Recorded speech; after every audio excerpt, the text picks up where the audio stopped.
Es jueves de Mirada Latinoamericana con nuestra colaboradora Daniela Pacheco, en esta ocasión vía remota. Daniela, te saludamos con gusto. Cuéntanos, por favor, ¿qué pasa con esta crisis carcelaria en Ecuador? Mira, Pedro, desde el año 2021, cerca o al menos 450 personas privadas de la libertad han sido asesinadas en el Ecuador en 12 masacres carcelarias.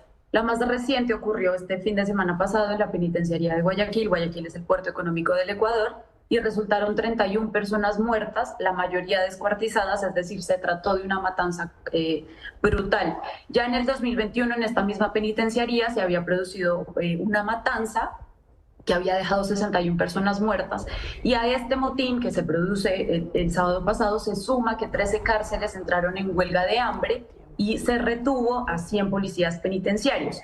Sin embargo, esto solamente es la punta del iceberg.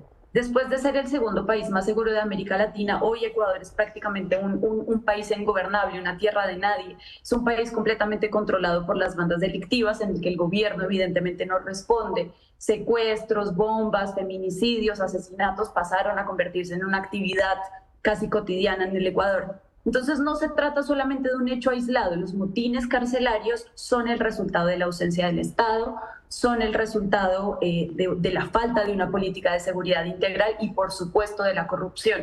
No se explica cómo se produce un motín de semejante tamaño sin que la policía logre intervenir si no hay algún acuerdo, alguna corruptela con las autoridades para que además puedan pasar tanto armamento a la cárcel.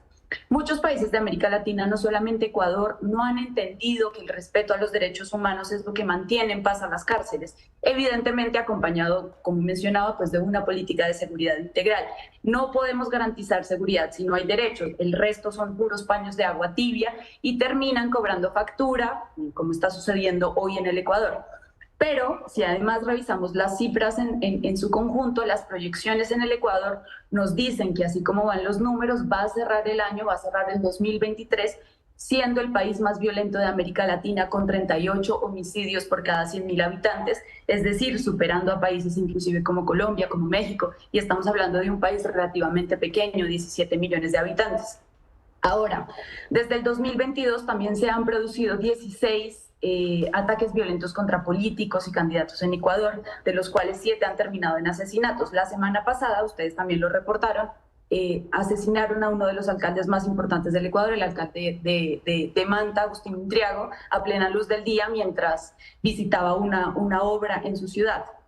Además, estamos en plena época electoral. Recordemos que el 20 de agosto el Ecuador va a elegir presidente y asamblea legislativa. Sí, El riesgo de que se produzca un nuevo asesinato, un nuevo atentado, pues va a aumentar. Entonces claro. parece que ser político en Ecuador se convirtió en una actividad de altísimo riesgo. Oye, Daniela, y Además, respecto a esto que mencionas, para no dejarlo pasar solamente, ¿el resultado de las elecciones podría llegar a cambiar la situación de seguridad de Ecuador?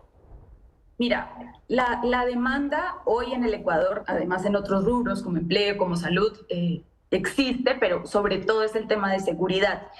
Es un tema bastante difícil porque la papa caliente le va a quedar a un gobierno que solo va a gobernar un año y medio. Recordemos que Guillermo Lasso disolvió la asamblea y está gobernando bajo decreto 6 meses, pero el siguiente presidente o presidenta del Ecuador solamente va a gobernar año y medio, que es lo que le quedaba de mandato a Guillermo Lasso.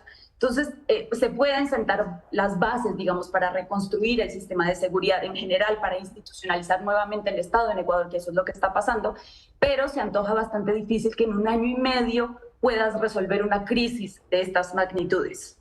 Claro, claro, claro. Entonces, pues, ¿qué le espera al pueblo de Ecuador?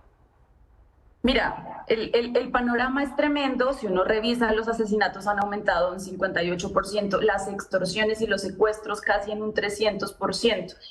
Pero no solamente seguridad, o sea, yo quiero ser muy insistente en que no es solamente una ausencia de política integral de seguridad.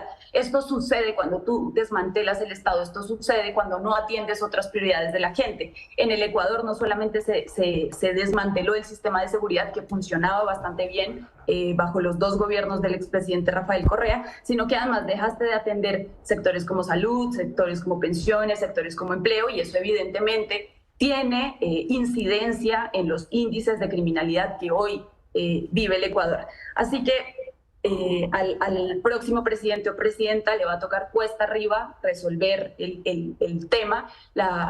Digamos, la candidata que encabeza hoy las encuestas es la candidata de la Revolución Ciudadana, del mismo Claro. expresidente Rafael Correa, que digamos ya demostró que sabe cómo implementar un plan de seguridad, pero sí va a resultar muy difícil que en año y medio puedas resolver esta situación. Claro, para cualquiera sin duda será difícil. Gracias, Daniela. Te vemos la siguiente semana. Nos vemos, Pedro, es un gusto.